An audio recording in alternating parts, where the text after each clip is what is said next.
A very creative design that was made by my student Esteban Roches at Cal State Northridge. This is a series of sports goods that he has packaged. Very nice package, very beautifully presented.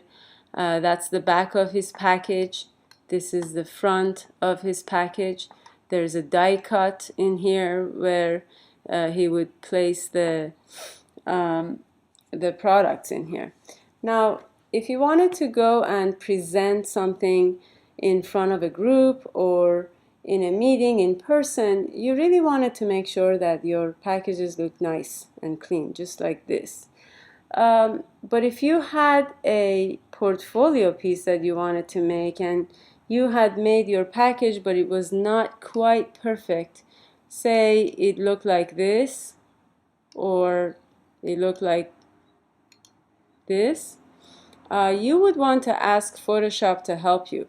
So a little bit of retouching goes a long way.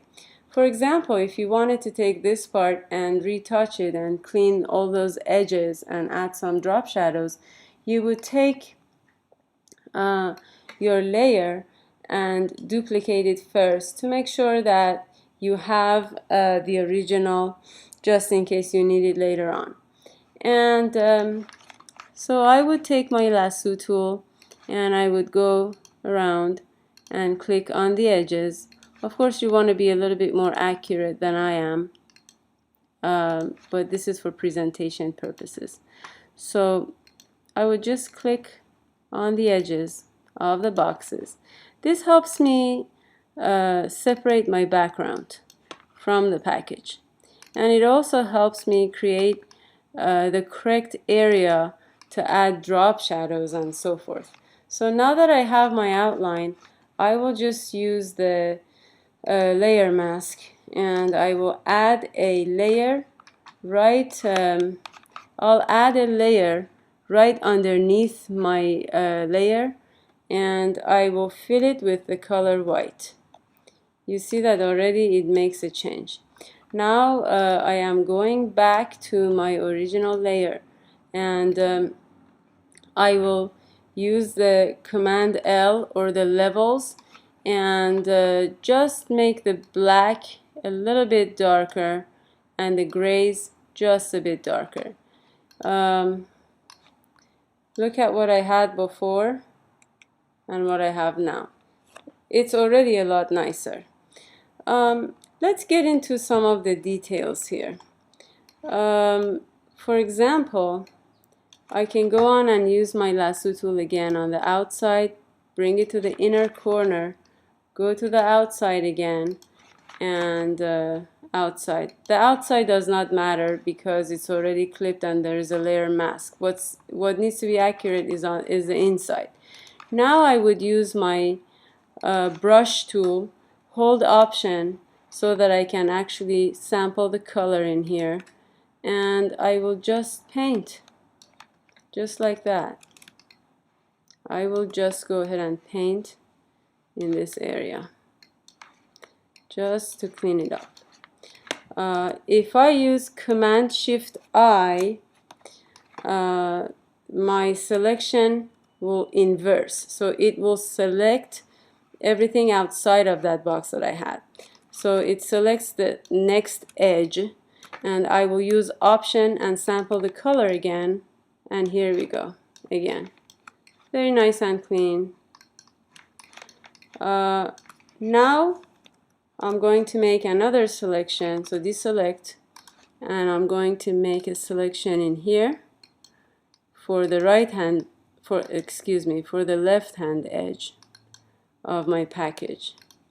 And again, I'll use my brush and sample the color. I can click, shift click, shift click. So you can also use shift click to create straight lines, and that makes it a whole lot easier too and faster. But you see how easy it is to clean up those edges. Of course, you can make it more complicated and come up with other things to do in addition to this, but this is basically how it works. And then of course you can always add another layer to the underneath your package or right on top of your white layer. And go ahead and take a brush that's black, make it a little smaller, click, shift click in the center of the corner, and then shift click. Again, here I'll click, shift click, and again click, shift click, and you can always make this less opaque, say like 50% is fine. I can always add another layer right on top of this one and go ahead and create another drop shadow that's a little bit more interesting. Fill it up, do another one right here, and fill this up. I like to add a layer mask in here, and then I would take my gradient tool and give it a gradient. I'm gonna go back to my layer and take the filters, blur, Gaussian blur, and give it a 10 blur, and then I can always also make it less opaque, a lot less opaque, and that already makes it more interesting.